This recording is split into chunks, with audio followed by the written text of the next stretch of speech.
에베레트 산을 최초로 정복한 역사적 산악가가 있습니다. 그 이름은 에드먼드 힐러리입니다. 1953년 5월 29일 그는 네팔 등반가 텐징 노르가이와 함께 세계 최초, 세계 최고봉인 8,848m의 에베레트 산 정복에 성공했습니다. 이 위대한 순간을 앞두고 그들은 혹독한 추위와 산소 부족, 위험한 빙벽과 싸워야 했습니다. 특히 마지막 300m 구간은 가파르고 위험한 얼음벽이었으며 이전에 많은 탐험가들이 포기했던 장소였습니다. 하지만 힐러리는 불가능을 가능으로 바꾸는 도전 정신으로 이 장벽을 넘어섰습니다.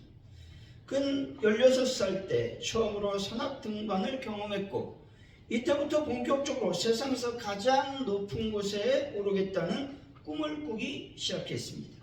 그는 뉴질랜드와 히말라야에서 여러 차례 등반을 시도하며 높은 고도에서의 생존 기술과 등반 노하우를 익혔습니다.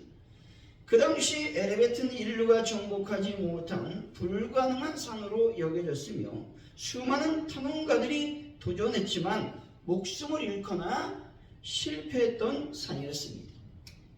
그가 에베레트 산 정상에 오르자 텐징과 손을 잡고 우리는 산을 정복한 것이 아니라 우리 자신을 정복한 것이다 라고 말했습니다. 산을 오른다는 것은 단순한 육체적 도전이 아니라 끊임없는 결단과 인내 그리고 믿음의 싸움이라는 것이죠. 우리의 신앙도 마찬가지입니다. 여러분, 하나님께서 우리가 신앙의 산을 올라갈 때 도전과 어려움을 극복하고 영광을 경험하도록 인도하신다라는 믿음을 가지시기를 바랍니다.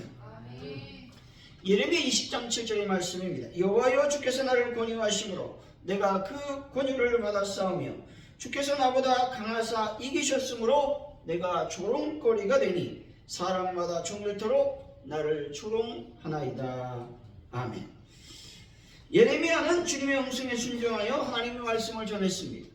그때마다 이스라엘 백성들은 예레미야를 향해 돌을 던지며 생명을 위협하며 멸시하고 조롱했습니다. 이런 수모와 치욕을 맛보면서도 하나님의 말씀을 계속 증거할 수 있었던 것은 주님께서 예레미야를 이기셨기 때문입니다. 예레미야는 하나님이 이기시도록 자신을 하나님께 굴복시켜 하나님의 말씀이 이기는 삶을 살았다라고 하는 것이죠. 그러므로 예레미야는 하나님의 권유를 받아들였고 하나님의 뜻에 순종하는 길을 따랐다는 것이죠. 그런데 하나님의 권유를 받아들이고 하나님의 뜻이 나를 이기고 하나님의 말씀대로 사는 그런 삶에는 언제나 장밋빛 인생만 펼쳐지는 것이 아니라 예수님의 생애처럼 조롱과 비웃음과 핍박과 고난이 따른다라는 것입니다. 마찬가지로 믿음의 사람들의 마음과 삶에도 자주 마음의 싸움이 일어난다는 것이죠. 자기 생각대로, 자기 계획대로, 자신의 욕망대로 살려고 하는 마음과 하나님의 뜻과 하나님의 말씀대로 살려고 하는 마음이 싸운다는 것입니다. 이럴 때 자기 자신이 이기는 사람이 있고 하나님이 이기는 사람이 있는 것이죠. 힐러리는 등산을 위해 자신을 이겼듯이 신앙인들은 나 자신을 내가 이기는 것보다 더 중요한 것이 있는데 바로 하나님께서 나를 이기셔야 한다는 것입니다. 사랑하는 성도 여러분, 끊임없이 마음의 싸움 속에서 하나님께서 여러분들을 이기시는 귀한 분들이 되시기를 예수의 이름으로 간절히 축원드립니다. 오늘 말씀은 예수님과 제자들이 변화산에서 일어난 사건을 경험한 이야기입니다. 그 사건은 변화산에서 일어난 사건인데 바로 예수님께서 병 되시는 사건인 것입니다. 이 사건은 베드로의 신앙 고백이 있은 후 8일쯤 되었을 때에 발생했습니다. 그런데 주님은 이 변화산에서 베드로와 요한과 야고보만 데리고 가셔서 당신의 용모가 변화되었고 모세와 엘리야가 출현한 장엄하고 놀라운 광경을 보여주셨다는 것입니다. 새 제자만 데려가신 것은 예수님께서 이들을 편애하는 것이 아니라 특별히 이들이 감당해야 될 사명이 있기에 새 제자들에게 하나님의 은혜를 베푸신 것입니다. 그러므로 예수님께서는 이들 새 제자를 따로 세워 특별한 경험을 하게 하심으로 그들에게 주어진 사명을 잘 감당하도록 했다고 말씀하고 있는 것이죠. 오늘 말씀을 통해서 믿음으로 산을 정복하라고 하는 제목으로 어떻게 하면 믿음으로 산을 정복할 수 있을지 하나님의 은혜를 나누도록 하겠습니다. 믿음으로 산을 정복하려면 어떻게 해야만 되겠습니까? 첫째, 예수님과 함께하는 믿음이 있어야 합니다. 28절이죠. 한번 읽어봅니다. 시작. 이 말씀을 하신 후 8일쯤 되어 예수께서 베드로와 요한과 야고보를 데리고 기도하러 산에 올라가서 아멘. 여기서 이 말씀이라고 하는 말은 오늘 본문 앞에 본문을 얘기하고 있는 것이죠. 다시 말해 예수님께서 무리들에게 제자들에게 이렇게 얘기해요. 야, 무리들이 나를 누구라고 하느냐? 이렇게 제자들에게 질문을 던집니다. 그랬을 때 제자들이 예수님에게 이렇게 대답하죠. 누구는 모세례요한이라고도 하고 누구는 엘리야라고도 하고 옛 선지자라고 말합니다. 이렇게 말합니다. 근데 이때 갑자기 베드로가 예수님을 향해서 하나님의 그리스도이십니다 라고 신앙을 고백하는 것이죠. 베드로의 신앙 고백 이후 예수님은 제자들에게 무엇을 말씀하시냐? 내가 십자가에서 죽어야 된다. 이 말씀을 하시는 것이죠. 이 말씀을 하신 후 예수님께서 산에 올라가실 때 베드로와 요한과 야고보와 함께 올라가셨습니다. 세 제자가 산에 올라갔는데 예수님께서 동행하셨다는 것이죠. 역으로 생각하면 예수님께서 이들과 함께 산에 올라가셨지만 제자들의 입장에서 보면 예수님과 동행하고 있다라는 것입니다. 여러분 항상 예수님과 동행하는 분들이 되시기를 바랍니다. 리처드 오웬이라고 하는 사람이 있는데 이분은 인디애나주 미시간 교도소를 12살 때부터 들락거리는 상습 범죄자였습니다.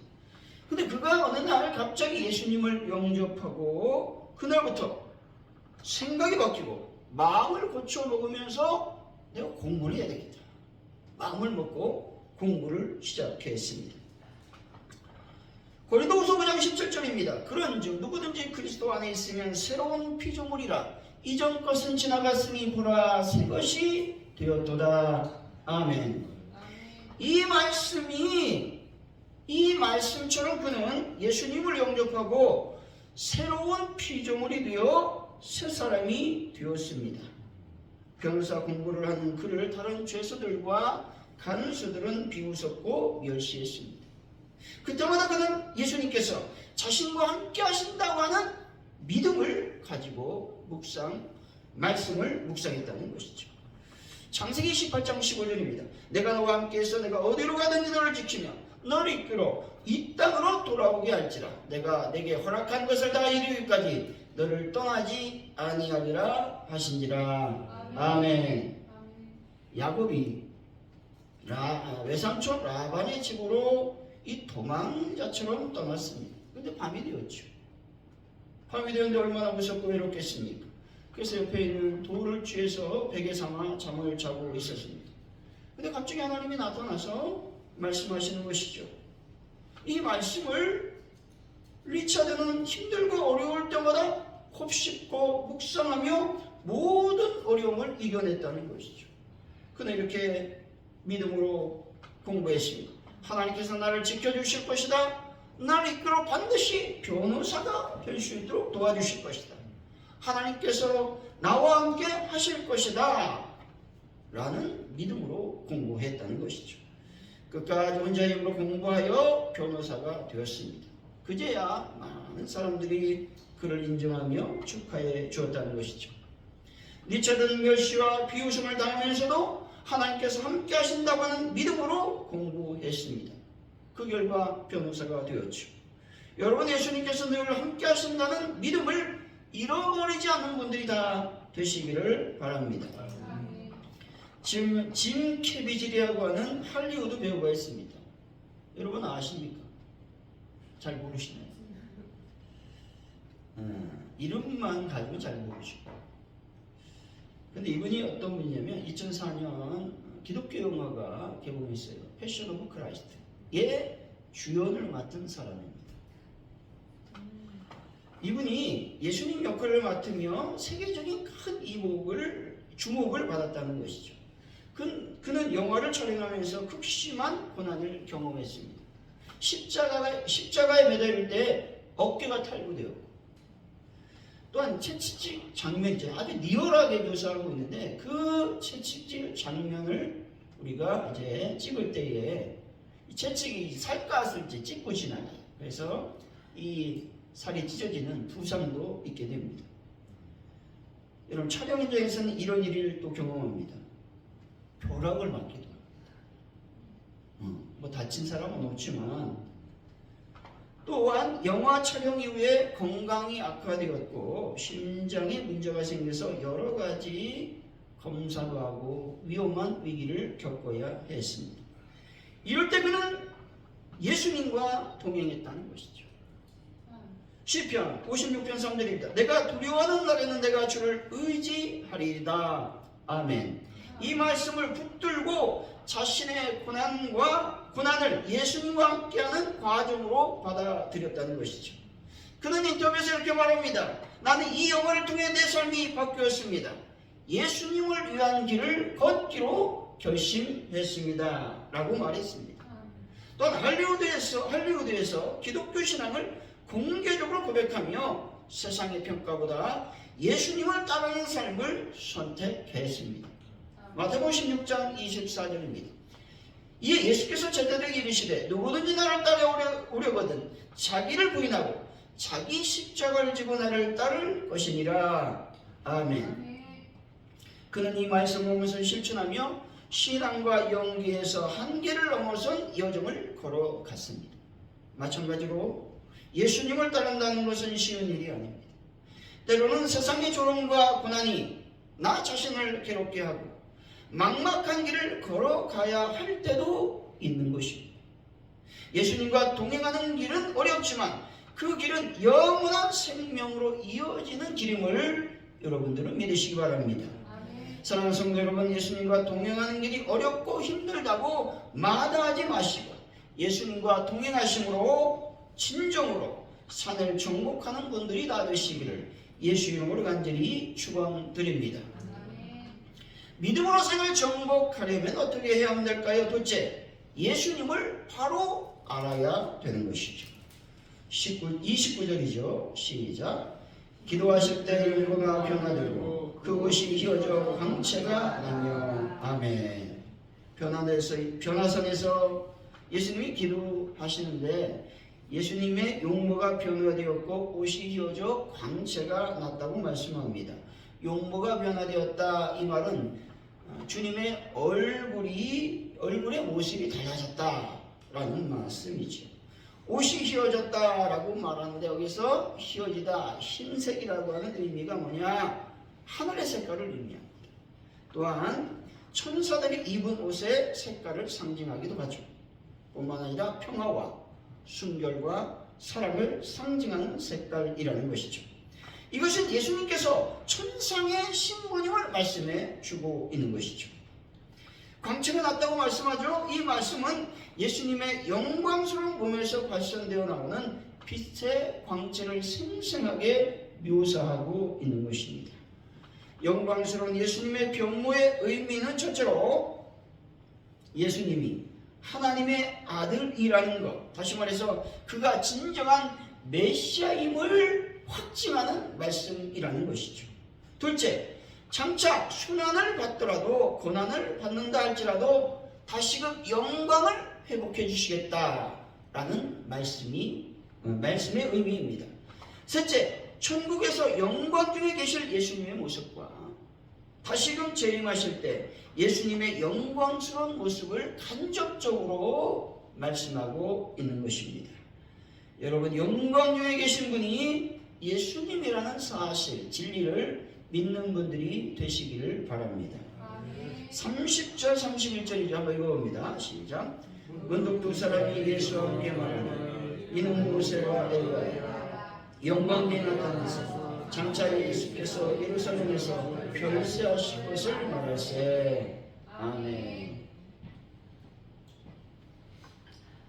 모세는요, 구약율법의 대표자로서 하나님께서 일으키실 메시아를 예언했습니다. 그리고 엘리야는 구약 선지자들을 대표하는 자로서 메시아의 선구자로 예언이 되었다는 것이죠. 모세는 과거 시내산에서, 또한 엘리야는 호렙산에서 하나님의 영광을 체험했습니다. 영광스러운 병모의 찬란함 속에서 예수님께서 이들과 나눈 이야기는 예수님의 죽으심에 관한 것입니다. 굳이 많은 이야기 중에서 왜 예수님의 별세에 대해서 얘기했겠습니까? 그 의미는 과연 무엇일까 하는 것이죠. 그것은 죽음이 세상의 끝을 말하는 것이 아니라 새로운 출발을 말한다라는 의미를 지니고 있습니다. 여러분, 예수님을 바로 안 사람에게 있어 죽음의 본질은 끝이 아니라 새로운 출발임을 믿으시기 바랍니다. 32절, 33절 한번 같이 읽습니다. 시작. 베드로와 및 함께 있는 자들이 깊이 졸다가 온전히 깨어나 예수의 영광과 및 함께 선 두 사람을 보더니 두 사람이 떠날 때에 베드로가 예수께 여짜오되 주여 우리가 여기 있는 것이 몇 사람이 우리가 초막 셋을 짓되 하나는 주를 위하여 하나는 모세를 위하여 하나는 엘리야를 위하여 하사이다 하되 자기가 하는 말을 자기도 알지 못하더라. 아멘. 졸다가 깨어난 베드로는 예수님과 모세와 엘리야가 말씀을 나누는 영광스러운 모습을 보게 되었습니다. 그럴 때에 베드로는 깨어나서 엉겹결에 예수님, 초막셋을 짓고 여기에 머무는 게 좋겠습니다. 이렇게 말했다는 것이죠. 베드로의 제안은 유대적인 통습, 이 당시의 관습으로 보면 결코 잘못된 것이 아닙니다. 왜냐하면 귀한 손님이 오면 그들을 대접하고 함께 머무는 것이 이 당시의 풍습이었다는 것이죠. 하지만 이 변화산에 머무는 것은 하나님의 뜻을 정면으로 역행하는 것입니다. 왜냐하면 예수님께서는 모세와 엘리야와 나눈 대화처럼 산 위에 머무실 뿐이 아니라 예루살렘으로 내려가 십자가를 져야 할 분이기 때문입니다. 베드로는 하나님의 뜻도 모르고 예수님이 어떤 분이신가를 알지 못했다는 것이죠. 여러분, 예수님께서 하나님의 아들이시고 하나님이심을 알고 믿는 분들이 되시기를 바랍니다. 민수기 14장 11절입니다. 여호와께서 모세에게 이르시되 이 백성이 어느 때까지 나를 멸시하겠느냐? 내가 그들 중에 많은 일을 행하였으나 어느 때까지 나를 믿지 않겠느냐 말씀하죠. 하나님께서 이스라엘 백성들에게 당신 자신을 멸시하고 믿지 않는다고 말씀하고 있는 것이죠. 다시 말해 이스라엘 백성들은 출애굽 후 광야 생활하면서 하나님께서 전능하신 분임을 온전히 알지 못했습니다. 믿지 못했습니다. 하나님을 온전히 알지도 믿지도 못한 결과 이스라엘 백성들은 끊임없이 원망과 불평을 쏟아냈습니다. 여러분, 원망과 불평의 것은 어디였습니까? 가나안에 들어가지 못하는 것이었습니다. 하나님 누구신지를 바로 알지 못하면 그분의 영광과 역사를 경험할 수가 없습니다. 사도 바울 역시 예수님을 온전히 알지 또 믿지도 못했을 때 예수님을 박해하며 예수 믿는 자를 핍박하고 믿음의 사람, 믿음의 집사님 스데반을 죽였습니다. 하지만 사도 바울이 온전히 예수님을 알고부터는 생명을 던져 복음을 증거했습니다. 우리도 예수님께서 하나님의 아들이시며 하나님이시라는 진리를 믿지 못하면 온전한 신앙생활을 할 수가 없습니다. 예수님을 온전히 알고 믿을 때 믿음의 성수, 믿음의 선언을 하며 산을 정복할 수 있는 것입니다. 사랑하는 성도 여러분, 예수님을 진정으로 만나 온전히 알고 믿어 산을 정복할 뿐만 아니라 예수님의 영광, 하나님의 역사를 경험하는 분들이 다 되시기를 예수 이름으로 간절히 축원드립니다. 믿음으로 산을 정복하려면 어떻게 해야만 되겠습니까? 셋째, 하나님의 말씀에 순종해야만 하는 것입니다. 34절이죠. 한번 읽어봅니다. 시작. 이 말쯤에 구름이 와서 그들을 덮는지라 구름 속으로 들어갈 때에 그들이 무서워하더니. 아멘.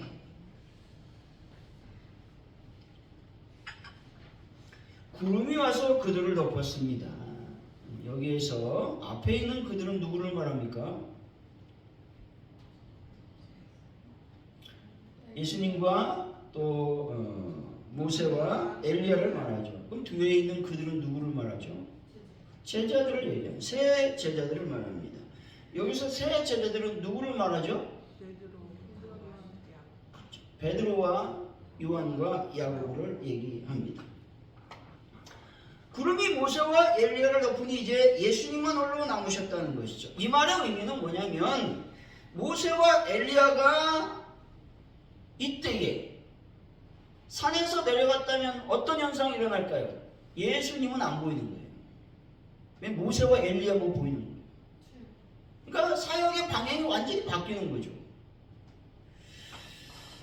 따라서 모세와 엘리야는 주님의 종일 뿐 사역의 주체가 될 수 없고 예수님께서만 홀로 영광을 받으셔야 된다라는 말씀의 의미가 여기에 있다는 것이죠.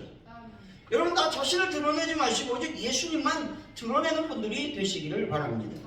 35절이죠. 읽어봅니다. 시작. 구름 속에서 소리가 나서 이르되 이는 나를 곧 택함 받은 자니 너희는 그의 말을 들으라 하고. 아멘. 모세와 엘리야가 사라진 후에 구름 속에서 하나님께서 말씀하셨습니다. 그 말씀은 그의 말을 들으라. 즉 그의 말은 예수님의 말씀이죠. 예수의 말씀을 들으라는 말은 무슨 말이냐? 예수님께 순종하라는 말씀입니다. 요한복음 10장 27절이죠. 내 양은 내 음성을 들으며 나는 그들을 알며 그들은 나를 따르느니라. 아멘. 예수님을 믿는 사람이라면 예수님의 말씀에 순종해야 되는 것입니다. 왜냐하면 양은 목자의 음성을 들어야 잘 먹고 잘 살 수가 있습니다. 뿐만 아니라 생명의 위협으로부터 보호를 받을 수 있기 때문에 그렇습니다. 1988년 나이키가 새로운 슬로건을 내놓았습니다. 그것은 Just Do It 이라고 하는 말이죠. 즉 당장 행하라 말이죠. 이 캠페인은 사람들이 핑계를 대지 말고 주저하지 말며 그냥 실행하라는 강력한 메시지를 전달했습니다. 운동뿐만 아니라 인생의 모든 도전에 적용되는 이 슬로건은 사람들에게 큰 영향을 주었고 오늘날까지 널리 사용되고 있다는 것이죠. 그렇다면 신앙에서 하나님께서 말씀하실 때 망설이지 말고 즉시 순종하는 것이 얼마나 중요한지 모릅니다. 아브라함은 분토친척 아비집으로 하나님께서 떠나라고 말씀하실 때 즉시 떠났습니다. 또 아브라함은 아들 이삭을 바쳐라 뭐라고 번제로 바치라고 말씀하실 때 즉시 여러분 순종해서 하나님께 영광을 돌렸습니다. 순종은 듣는 것이 아니라 즉시 실행하는 것임을 믿으시기 바랍니다. 순종을 미루면 결코 하나님의 복을 받을 수 없다는 것입니다. 야고보서 1장 22절이죠. 너희는 말씀을 행하는 자가 되고 듣기만 하여 자신을 속이는 자가 되지 말라. 아멘. 말씀을 듣는 것이 중요합니다. 하지만 그보다 더 중요한 것이 있으니 바로 실천하는 것이죠. 말씀을 들었으면 그대로 행해야 되는 것입니다. 왜냐하면 말씀을 실천하지 않고 듣기만 하면 자신을 속이는 자가 되기 때문이라고 말씀하고 있는 것이죠. 여러분 하나님의 말씀을 즉시 순종하는 분들이 되시기 바랍니다. 오늘 말씀 중에 산이라고 하는 말이 등장합니다. 그 말은 무슨 의미를 갖고 있느냐? 여러분의 고난과 핍박, 실패와 좌절, 거짓과 편견, 불순종과 거역, 또한 이런 의미도 있죠. 소망과 간구, 또 여러분의 기도 제목, 또 나 자신 등을 말하는 것입니다. 결론적으로 산을 정복하려면 예수님과 동행하고 예수님을 알아가며 예수님의 말씀, 하나님의 말씀에 순종해야만 하는 것입니다.